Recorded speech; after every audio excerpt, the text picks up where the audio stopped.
Before this video begins, I'd like to give a huge thanks to my channel members, who you can see on screen now. Become a member by hitting the join button and get your name here among other awards today. Hello there and welcome back to some more Silly Car Showdown. Today we are taking a look at the Mercedes-Benz W154. This car was requested by Ivan Tehenko. I believe I'm getting your name right. In the comment that he left, the comment was in English, but his name was in Russian, as in it was in Russian alphabet as well. So unfortunately I can't read that. I've had to put it into Google Translate. I'm imagining the Ivan part's correct, however your last name, either Google Translate got it wrong or I got it wrong. Probably more on the latter. Anyways, the Mercedes-Benz W154. This is one of those sort of super early Formula racing cars that we have in this game. There are three of these. There's this Mercedes, there is the Auto Union Type D, and there is also the Maserati 8 CTF. The Mercedes is possibly the craziest of all of them. I believe it's the most powerful out of all of the sort of classic-y cars of this sort of genre in the game. And today we're going to see how much more power it makes and make it as silly as possible. So, like with a lot of these cars, I'm not expecting to get much in the way of upgrades out of these vehicles. They are not particularly the most flexible in terms of what you can do with them. Fortunately, you can indeed put race tyres on them, which does shoot the PI up because the tyres on these things is very old. However, 215s hardly fill me full of confidence, and 235s on the rear also don't, considering this thing makes, I think it's 450 odd horsepower stock. Let me just check. 483. 235s can't handle that at the best of times, so considering we're going to be putting more power through this, I have no idea what it's going to do. Also, yes, we can only put on drum brakes, and there is no race suspension. Oh dear, oh dear. And then finally, going into the engine, not a whole lot that you can really do with this one, but nevertheless you can make it that slight bit more crazier. Anyways, S1829, 582 horsepower, 414 foot-pound torque, 2,687 pounds of weight, surprisingly heavy, and well, a 50-50 weight distribution, which is something.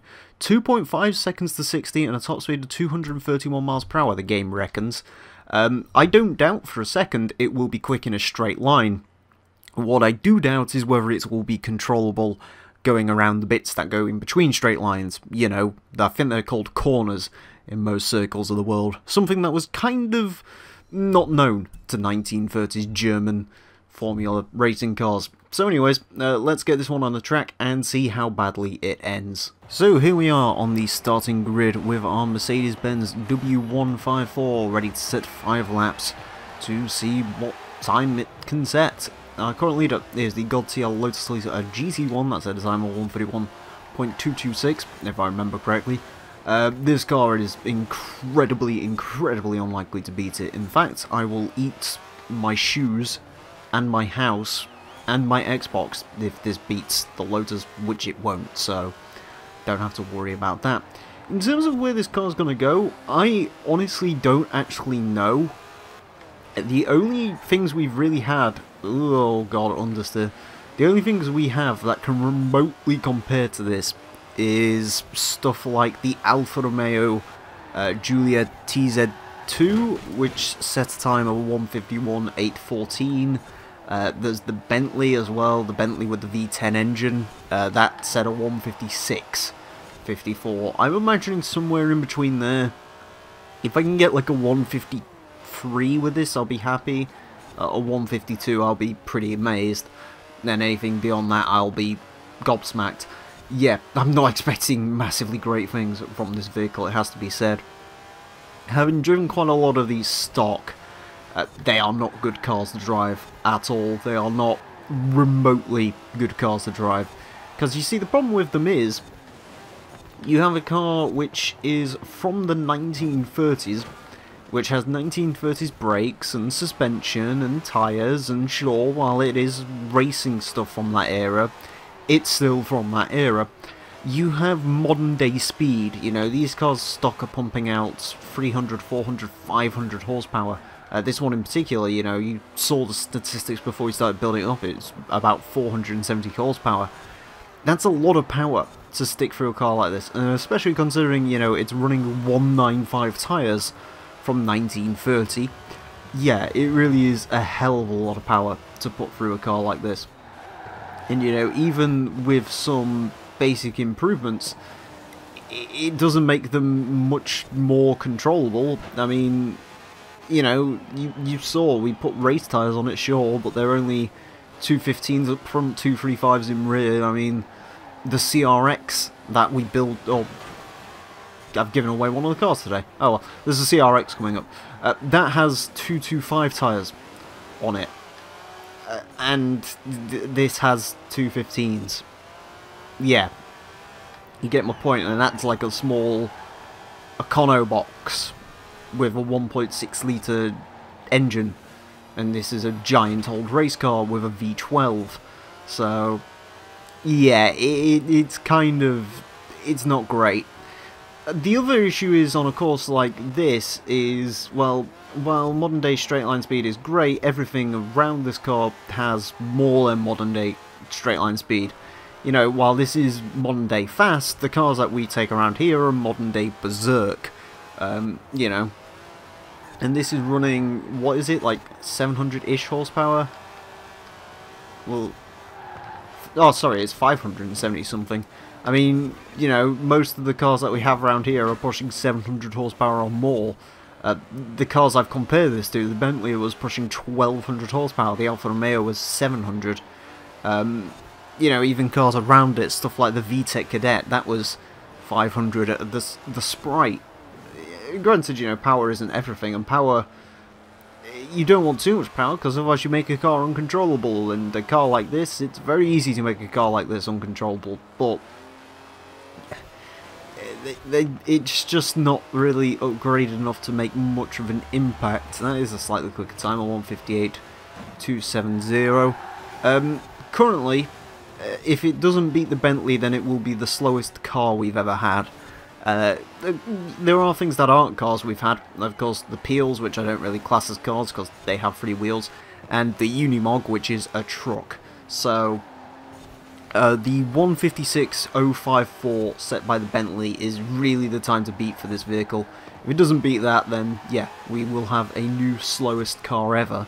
So that's something to, I guess, be excited for. I don't know if anything will ever go slower than the Peels, to be honest. I know someone's recommended a Reliant Supervan to me. I don't even think that'll be that difficult, gotta be honest.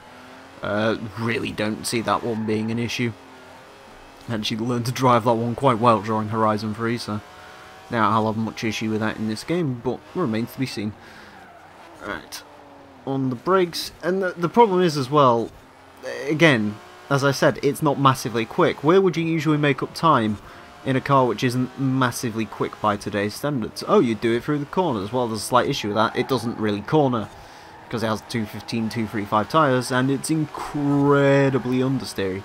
It's also remarkably heavy. You know, again, this doesn't weigh much less than 3,000 pounds, which, for a modern day car, sure, that's pretty light, but for a race car, you know, a car with 1 seat, it's a lot. I mean, again, there's cars, this is one of the heavier cars I've built up today, and it's by far and away the smallest in terms of its carrying capacity.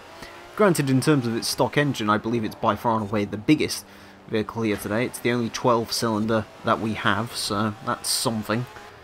Ooh, we are going to be a little bit quicker. Oh, okay, 154.551. It's quicker than the Bentley. It is not the slowest car we're ever going to have. In fact, it's currently lodged in between the Sprite and the Cadet. The Sprite was actually probably a better car than this. So, then again, the Sprite had a sort of similar issue where they had no tyres on it whatsoever, so that's something. In case you're wondering what's above the Sprite, we've got the Ford Super Deluxe wagon, the Wooded Wanker, which was a terrible car to drive, and then the Boostman Imp. Yeah, we don't really come to this end of the board much these days. Most of the cars requested now. It seems everyone's just sort of got into a little bit of a pissing contest to see who can take the top spot, which I'm perfectly fine with, because, you know, it's kind of amusing to see sort of what's coming next, but yeah. We're sort of more focusing towards higher powered sillier cars now instead of outright silly cars, which I'm fine, again, I'm fine with, because driving Peels all the time is not particularly interesting to me. There's a couple of weird bits here and there, and I'm sure we'll get to them eventually, but as of right now, it is mostly sort of semi-modern, normal-ish cars with some weird quirks, which I'm more than happy with. This lap's a bust, by the way. Just thought I'd let you know before you get your hopes up at all about this lap being anything resembling good. It's going to be absolutely bleeding terrible. Alright, there we go. I realised, is the fuel door on this mounted just behind the driver's head? That is a peculiar place to put a fuel... If something goes wrong, granted I'm assuming it's latched towards their head, so... yeah. Good old 1930s safety. And by 1930s safety I mean none whatsoever. Right. Let's bomb it down in our Mercedes soapbox racer one last time. But yeah, I mean, it's... in terms of its actual driving capabilities, it's not terrible. It is, as you can see there, very understeery. And it's the one trait I will definitely pick off away from the Mercedes. Very, very understeery vehicle. Surprisingly not an amount of leeriness. I was actually expecting the rear end to be the bigger issue on this vehicle than overall flat-out understeering. Maybe that's the case on something like the Auto Union or... the Maserati. The Maserati's a terrible car to drive. I've driven that before. This Mercedes one is actually the highest PI, or highest starting PI, I believe, of any of the old racing vehicles. Actually, no, the Auto Union might have it beat by a little bit. It is a lot higher PI than the Maserati, and for what I remember, the Maserati is a much worse car to drive. The Maserati is an abomination to drive, so... this actually seems pretty okay compared to that. And, yeah, I mean, it looks interesting, I guess. I don't know. Kind of looks like a banana from the back, with sort of all the creases and so on and so forth.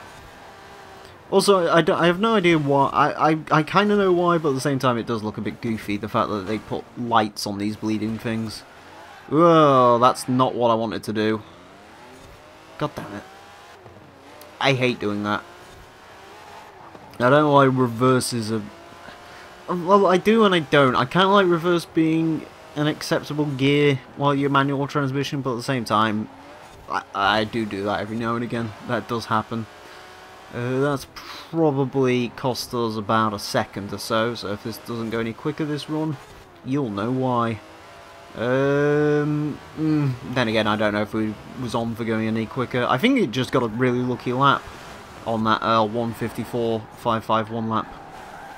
But yeah, and that's the Mercedes W154. Incredibly understeery, not particularly good, but then again, better than expected. Because again, I was expecting the rear end on this thing to just wiggle around like a motherfucker. But nope, apparently it has not killed me, which is remarkable. I guess that's probably the best result that could have come out of this, because it was hardly like this vehicle was going to be particularly quick. Anyways, with a 154.551, it will put it into 64th place. It goes towards the bottom of the board, goes in between the Sprightly Sprite and the VTEC Cadet. It is a second and a half down on, or second half up on the Bentley, about 13 seconds up on the Unimog. It is 0.8 of a second down on the Wooded Wanker, 1.2 seconds down on the Imp, and 1.4 seconds down on the MGB. Yeah. Again, it wasn't going to be massively quick. It did actually surprise me. I was expecting to sort of crown the slowest car we've ever had today, but no, the Bentley lives at the bottom of that board to fight another day again, I guess. Anyways, thank you all very much for watching this edition of Silly Car Showdown. As always, if you'd like to request cars for this series, you can do so down below in the comment section or on my Discord, where there's a request chat, and you can post them in there, and isn't that lovely? I can give you up-to-date things on when your car's been used, so you can request another one straight away. Isn't that wonderful? Anyways, if you're not sure sort of on the rules for requesting stuff, check the request list itself. There's rules at the top of the page, and that's pretty much everything. Thank you all very much for watching, and until next time, a farewell.